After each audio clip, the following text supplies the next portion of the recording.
Number 1. Jar Binks was actually a Sith Lord. Jar Binks, the bumbling Gungan from Star Wars, wasn't just annoying comic relief, he was a master manipulator orchestrating the fall of the Republic. According to this theory, every clumsy stumble and innocent mistake was calculated deception hiding one of the galaxy's most dangerous Sith Lords. Consider his impossible survival rate during the Battle of Naboo. Jar Jar accidentally destroys battle droids with moves that defy physics and probability. He swings on cables, trips over debris, and somehow emerges victorious every time. These aren't lucky accidents. They're force-guided combat techniques disguised as slapstick comedy. Watch his hand gestures carefully during key political scenes. Jar Jar subtly waves his hand while speaking to other politicians, eerily similar to Jedi mind tricks. His rise from outcast to senator happens suspiciously fast, and he's always present during crucial decisions that benefit Palpatine's rise to power. The most damning evidence? Jar Jar literally hands Palpatine the emergency powers that destroy the Republic. In Attack of the Clones, he proposes the motion that grants Palpatine unlimited authority. For someone supposedly naive about politics, he sure knows exactly how to dismantle democracy. Number 2. Moana actually dies in the storm. Here's where things get spiritually heavy. Early in Moana, our brave heroine faces a massive storm that wrecks her boat and seemingly kills her. But what if she actually did die, and everything after is her soul's journey through the afterlife? Once you consider this possibility, the movie's supernatural elements make perfect sense. Moana survives encounters with lava demons, battles gods, and travels through mythical realms without sustaining any real injuries. She operates by spiritual rules,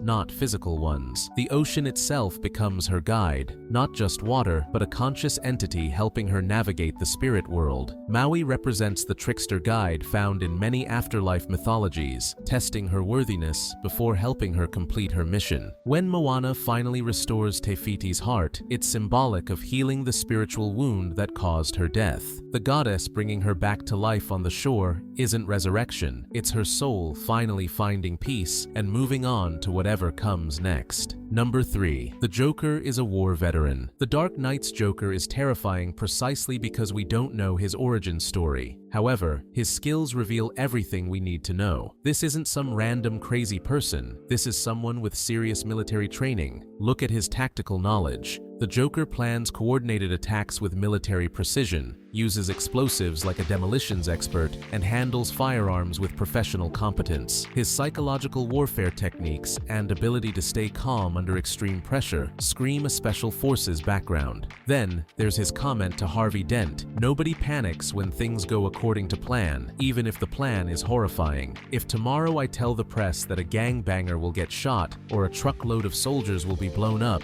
nobody panics."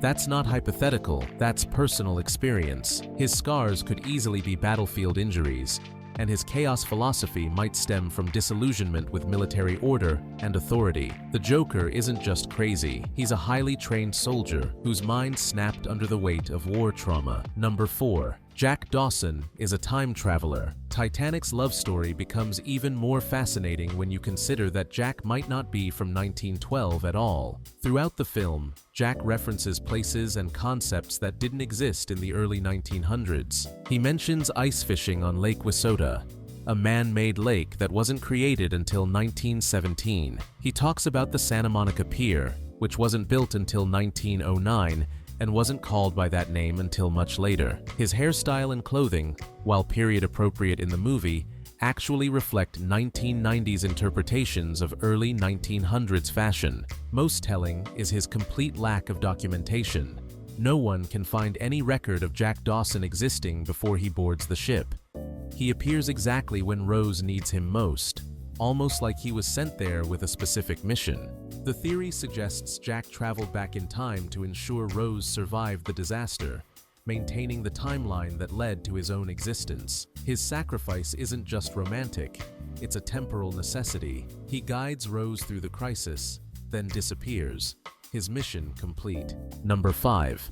Ferris Bueller is Cameron's imagination. This psychological theory completely reframes Ferris Bueller's Day Off. What if Ferris doesn't exist at all, but is actually a projection of Cameron's suppressed personality? Throughout the movie, Ferris embodies everything Cameron wishes he could be: confident, rebellious, charming, and fearless. Cameron is anxious and controlled by his domineering father, while Ferris does whatever he wants without consequences. Notice how Ferris rarely interacts with anyone except Cameron and Sloane. When he does encounter others, it's usually brief and almost dreamlike. The entire day feels like a fantasy, where Cameron finally stands up to authority, enjoys life, and confronts his problems.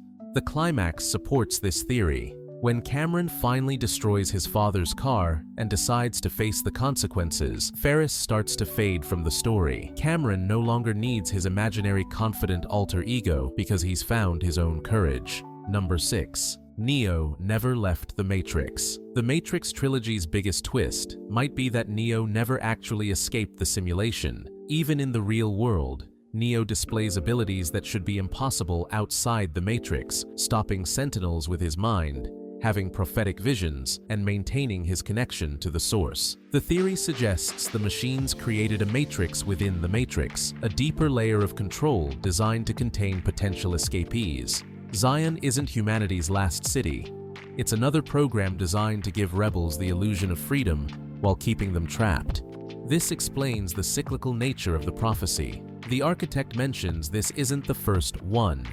It's a repeating program designed to collect and control those who reject the primary simulation. Neo's rebellion was always part of the plan, just another level of machine control. Number 7. Every Pixar movie exists in one connected timeline. This theory connects every single Pixar film into one massive, interconnected universe spanning thousands of years.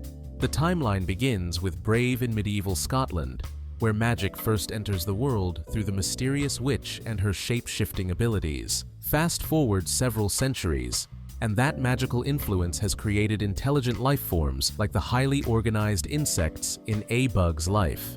The magic continues evolving, eventually giving birth to artificial intelligence that explains the sentient toys in Toy Story and the talking cars in Cars. Humans become so dependent on technology that they destroy the planet, forcing them to abandon Earth entirely in Wall-E.